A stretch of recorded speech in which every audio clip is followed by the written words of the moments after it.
Bonjour, bonsoir, bienvenue sur la chaîne du Sorcereur et aujourd'hui encore, toujours dans notre rubrique album vs album, on va faire sur j'aime les franges, la famille Buckley, Buckley père, Buckley fils. Donc j'avais déjà fait le sujet individuellement chacun, j'avais fait déjà il y a de cela un an. Je pense que c'est un de mes meilleurs sujets. Je suis pas trop avec le recul, je suis pas trop content. Je me demande même pas si je vais le refaire un peu. Le sujet sur Grace de Jeff Buckley, je pense. J'avais parlé globalement un peu de la carrière de Jeff Buckley un peu. Parce que j'aurais parlé de son album, son unique album Grace, un peu de son vivant et tout. Si vous n'avez pas vu ce sujet, je vous mettrai le lien en description. Et le truc aussi où j'avais parlé globalement du père de Jeff Buckley qui s'appelle Tim Buckley. J'avais fait un sujet aussi sur le truc, parce que c'était quelque chose qui me tenait à cœur de faire le sujet sur un peu cette dynamique familiale assez fascinante un peu pour deux personnes parce que c'est très rare, et je l'avais déjà dit même dans ces sujets respectifs, que c'est très rare de voir un père et un fils avoir le même degré de génie, parce que c'était deux génies, c'était même pas des talents, c'est des génies, les deux, tout, ils se ressemblaient en tout, le physique, la voix, la même sensibilité et tout, et deux personnes qui ne se sont pas connues vraiment de leur vivant, puisque Tim Buckley il a abandonné un peu sa mère, il avait quoi une ou deux fois un peu dans sa vie. Il est mort très jeune à l'âge de 28 ans. Et Jeff Buckley qui est mort à l'âge de 31 ans lorsqu'il a fait ce truc un peu, excusez-moi du mot débile, il y avait ce truc de la rive du Mississippi qui s'est noyé là. Donc ils n'ont jamais pu il n'y a jamais eu de communication entre les deux, mais il y a énormément de similitudes, comme vous pouvez le voir sur la physique, sur la voix. Jeff Buckley, il pouvait renier son père comme il voulait, parce qu'il n'aimait pas qu'on le compare à son père, il voulait pas les trucs, mais tu pouvais pas échapper, mec. Tu étais complètement sa photocopie, tant sur le plan du talent que sur le plan du physique, quand tu le ressemblais en tout point. Et je suis sûr que même s'il le reniait un peu dans la plupart des interviews qu'il a balancées, il étudiait son père. When Jeff became successful and had to do interviews, the Tim Buckley question always came up. And people would always ask, how well did you know him and what was the impact of his music? And Jeff would always answer that he only met Tim once, that he knew of, that he remembered, and that's true, when he was 8. And that the music didn't have any impact on him, that he grew up listening more to Led Zeppelin and sort of classic rock of the 70s, and then in the 80s he got into the Smiths and a lot of British bands at the time, the Cocteau Twins and so forth. And all that was true, but he did actually have all of Tim's records growing up. He had all the vinyl records in his bedroom. When he was asked to participate in a Tim Buckley tribute concert in '91, he knew all those songs. When people would say, well, maybe we'll sing this or that, he would say, oh yeah, I knew that. Oh, let's do this song, let's do that song. So there's no question that he knew Tim's music. He liked some of it based on Jeff's journals.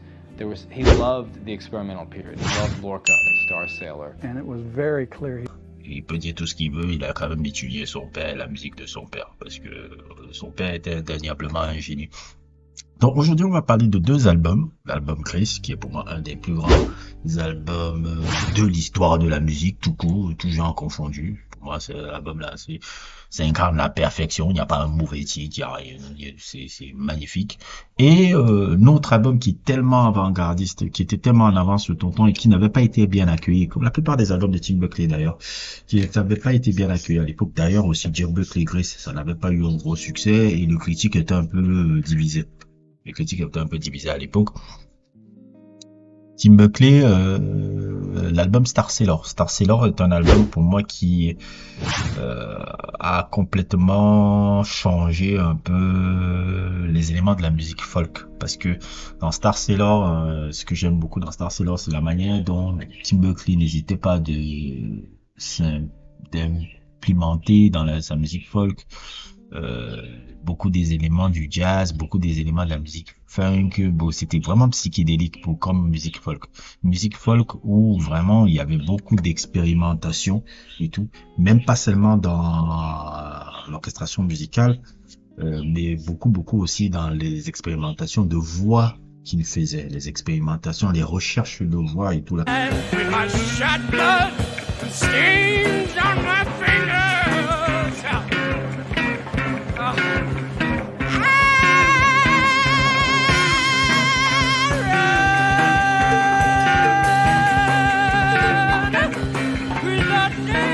Il y a ce son là qui s'appelle Monterey là, qui est un de mes sons préférés un peu de toute la carrière de Tim Buckley.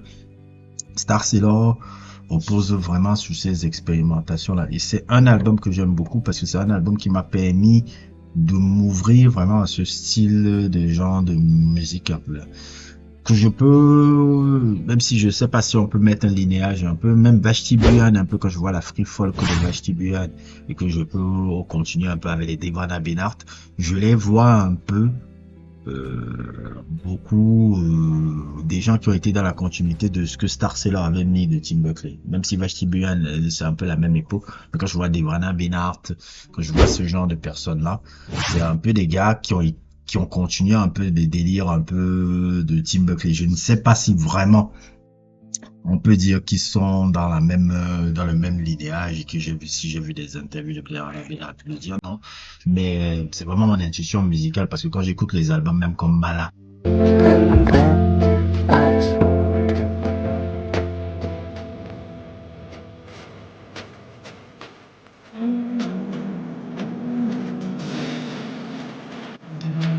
je me dis, ah, toi, tu as sûrement écouté les Drake et Tim Buckley, sûrement cet album-là.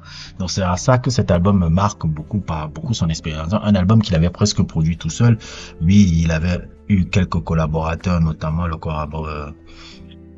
avait travaillé avec Larry Beckett, et tout, avec Ben Garner, qui est aussi l'un des instrumentistes du Modern of Invention. Le Modern Invention, c'est quoi? C'est le groupe de Frank Zappa dans les années 60-70. Je pense pas avoir fait un sujet sur Frank Zappa. Il me tarde de faire un sujet sur Frank Zappa. Il y a 2 albums de Frank Zappa dont j'aimerais faire le sujet là, ceux qui sortent là. Apostrophe et bon, Frank Zappa, toute la discographie, c'est ouf, hein. C'est pas qu'il y a 1 ou 2 albums qui est mauvais. Toute la discographie, j'ai mis seulement les mains sur la tête, c'est magnifique. Mais il y a 2 albums dont j'aimerais parler, c'est Apostrophe que j'aime beaucoup et l'album qu'il avait fait avec Captain Beefheart, dont aussi j'ai envie de faire un sujet. C'est une petite parenthèse un peu que je fais là. Bongo Fury. J'aime beaucoup ces 2 albums là. Très mal apprécié Bongo Fury à l'époque, mais moi je trouve un peu que il a très bien vieilli, un peu de ma perspective en tout cas. Donc moi voilà un peu ce que je pouvais dire un peu sur Star Sailor et Grace de Jeff Buckley. Grace de Jeff Buckley, c'est vraiment un album qui il est en tout point parfait. Il est en tout point parfait dans son côté jazz rock, dans son côté alternative rock, dans son côté folk rock. Je ne sais même pas décrire vraiment la beauté de cet album-là. Tellement je l'ai suivi, tellement je l'ai adoré, tellement il puise dans beaucoup de ses influences, de Smith, parfois même des groupes un peu comme The Sundays. Il aimait beaucoup The Sundays. Il y avait sa mère qui avait fait un truc là, il y a quelques années là, où elle avait mis en vente toutes les collections de vinyles que Jeff Buckley, qui est un peu, rappelle un peu les influences qu'il a eues. Et j'ai découvert beaucoup de groupes par rapport à ça. Petite interlude aussi dans le montage, j'aimerais beaucoup parler de Nusrat Ali Fateh Khan. Nusrat Ali Fateh Khan est énormément important dans la musique de Jeff Buckley. Ça, c'est dans le montage que je me suis rappelé de ça, parce que je disais, j'ai manqué quelque chose. Nusrat Ali Fateh Khan, je dirais même l'influence majeure, même presque globale de la musique de Jeff Buckley, parce que quand tu écoutes, il était très il y a des musiques qui ont des influences, je ne sais plus laquelle, qui ont des influences un peu arabiques que tu peux écouter dans la musique de Nusrat Ali Fateh Khan. Par exemple, ce son là, j'ai oublié le nom, mais je vais ressortir ça en post-prod.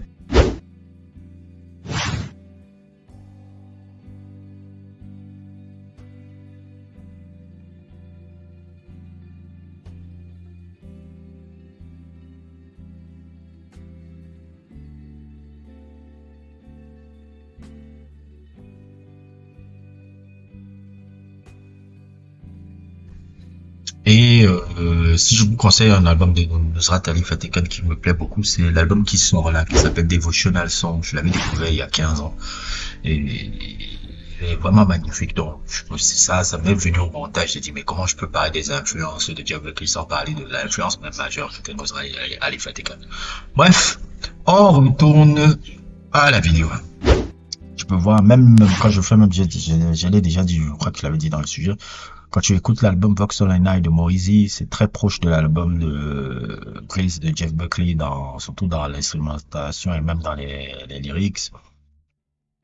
Jeff Buckley, c'est quelque chose de très beau.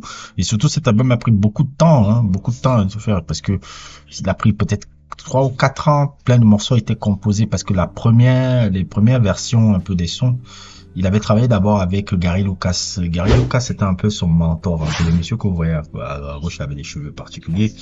Gary Lucas, c'est un peu lui qui a composé beaucoup de morceaux là-bas, notamment le morceau phare Grace, et tout qui a été après rechangé un peu. Il y a Grace, Mojo Pin, ces deux morceaux qui sont restés un peu dans l'album. C'est Gary Lucas qui avait composé ça. Et Gary Lucas, c'est qui? C'est le guitariste justement le groupe de Captain Beefheart un peu. Il est sur Magic Band un peu. Il est l'un des musiciens du groupe Captain Beefheart dont je vous parlais par le temps. Je vais vous faire un sujet sur Captain Beefheart. J'essaie de trouver l'angle un peu qui peut faire que ça parle à la masse un peu. Souvent il y a des trucs que je parle mais c'est tellement obscur que je dis j'essaie de trouver l'angle un peu pour essayer de parler là. Avec Jeff Buckley, c'est un peu plus populaire, donc ça permet de parler de son père qui est un peu plus obscur, donc comme ça que j'essaie un peu de refaire un peu de ramifications, un peu pour avoir des vues. Pour avoir des vues, bien sûr. Et comment dire, j'étais où encore là? Oui, je parlais de Gary Lucas. Donc, et dans les premières compositions que Gary Lucas avait fait dans l'album Grace, qui est revenu dans l'album Grace, vous pouvez voir déjà que dans les sonorités étaient beaucoup plus rock alternative dur. Je sais pas comment l'expliquer.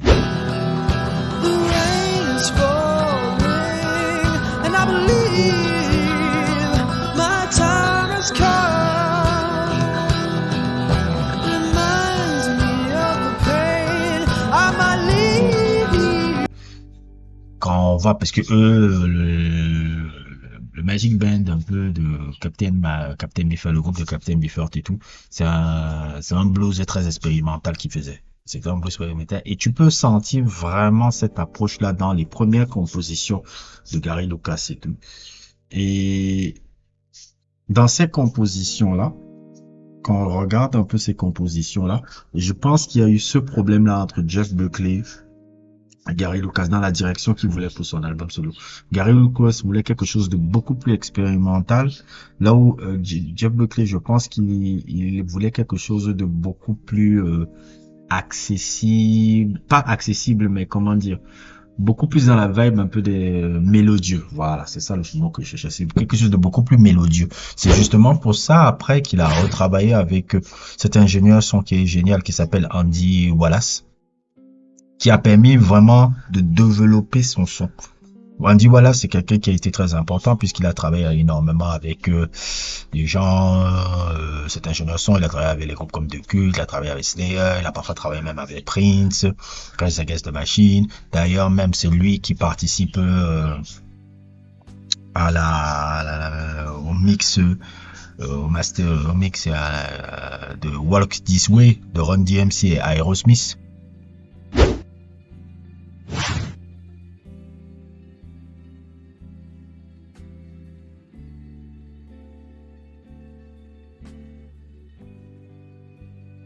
Je sais pas si vous encore nous rappelez de ce son-là qui est l'une des premières collaborations entre le rap et le rock un peu. C'est une collaboration qui a changé un peu le paysage de la musique où le rap et le rock pour la première fois combinés ensemble. On dit voilà, c'était un des ingénieurs son de l'époque et c'est lui justement qui a peaufiné cette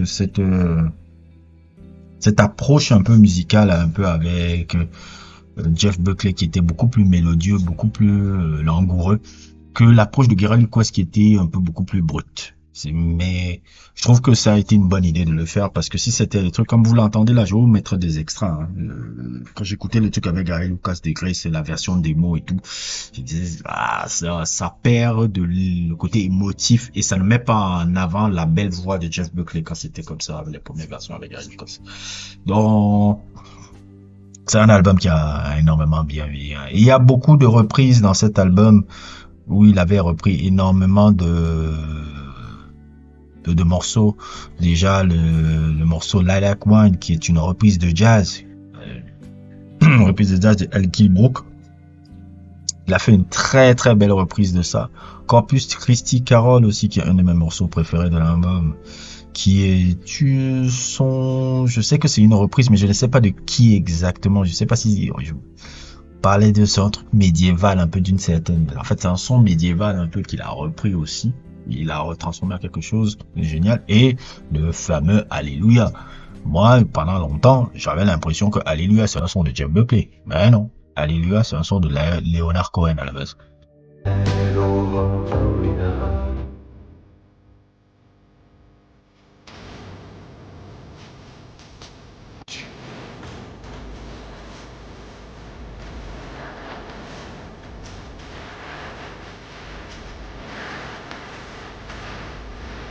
Et la manière dont il a repris ce morceau de Alléluia, il est tellement bien fait qu'on oublie même la version de Leonard Cohen parce qu'il a tellement redynamisé un autre délire que jusqu'à aujourd'hui, tu lui dis que non, en fait, à la base, c'est le son de Leonard Cohen. Les gens hallucinent un peu souvent parce que même moi, ça a été une choc quand j'ai découvert que c'était pas son son à la base.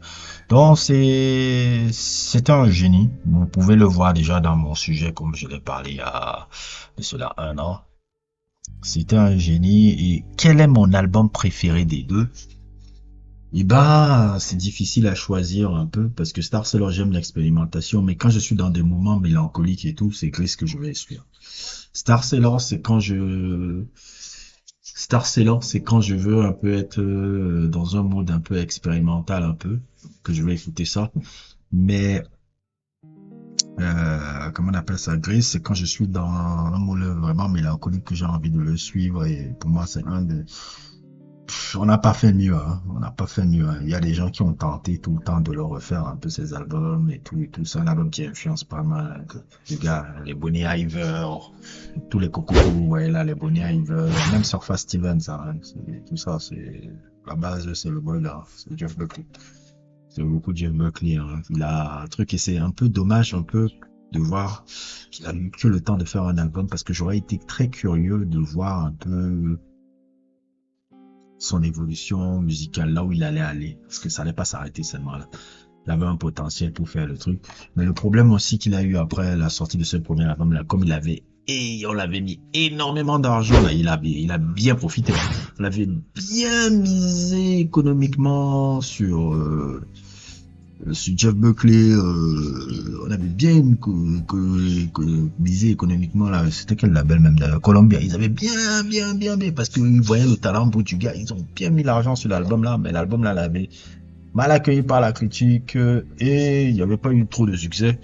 Donc c'était un peu compliqué parce qu'il devait de l'argent au label par rapport à tout ce qu'on avait misé sur lui. C'est pour ça que pendant 3 ans, il n'a rien sorti. Et quand il commençait à préparer son deuxième album, il fait la connerie de sauter sur le truc du Mississippi là, dans un Paris bête là, vraiment de manière, excusez-moi, stupide. Et ça nous a coupé d'un talent brut un peu. D'ailleurs même un petit pour une anecdote, c'est l'idole de Chris Martin, Coldplay existe parce qu'ils ont aimé cet album-là. One of the key people who's responsible for us being a band is probably Jeff Buckley. Okay.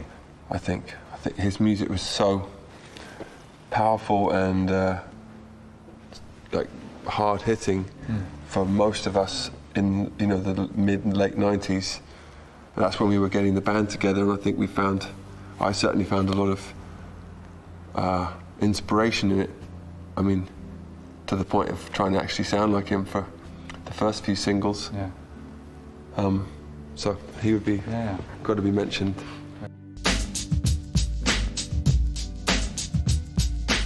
If familiar with these two? I am certainly. You certainly. All right. Let's quickly through the making this. Don't Panic. Tell me about that song. Terrible. Come on, you don't believe that, do you? No. Okay. Shiver. Trying to rip off Jeff Buckley.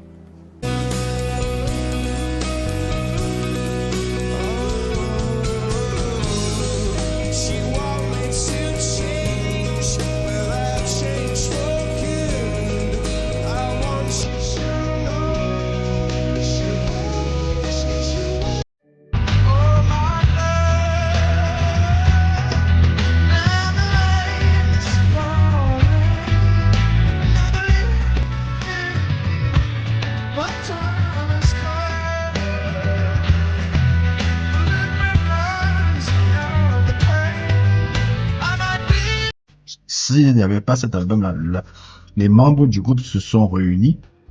Les membres du groupe se sont connus par leur amour qu'ils ont pour Gris. Je ne sais pas si c'était des étudiants à l'époque, étudiants universitaires à l'époque, mais comme le dit cette interview voilà, ça, cette fameuse interview de Chris Martin que vous voyez là. Oui. Coldplay existe par rapport à cet album-là. Donc, c'est pour vous dire encore l'impact de truc. Moi, personnellement, je vais écouter Gris. Je sais pas si je mettrai Gris au milieu, mais j'ai ma préférence pour Gris par rapport à des moments mélodieux. Mais ça ne veut pas dire que Tim Buckley Star Sailor, c'est un album de merde. Loin de là. Et c'est pas le seul album aussi qui est truc. Il y a des albums géniaux de Tim Buckley, notamment cet album-là que vous voyez sortir, qui s'appelle Goodbye Hello, qui est un peu dans le même mélancolie, un peu que Gris, et qui est très très beau. Goodbye Hello, Blue Afternoon, et je vous conseillerais aussi Greeting from LA, qui est beaucoup plus dans un truc jazz, folk, funk, qui est très très très génial. Et tous ces trois albums là dans sa discographie là, c'était très très très très magnifique aussi de Tim Buckley. Partie de ces Fronia là, c'était un peu, il était déjà trop drogué, trop truc, endetté, c'était plus la créativité qu'il avait là. Bref. Si vous n'avez pas vu mes sujets sur Jeff Buckley et sur Tim Buckley, les liens sont en description. Et je pense que c'est tout. N'hésitez pas à liker, n'hésitez pas à vous abonner et à plus pour d'autres aventures.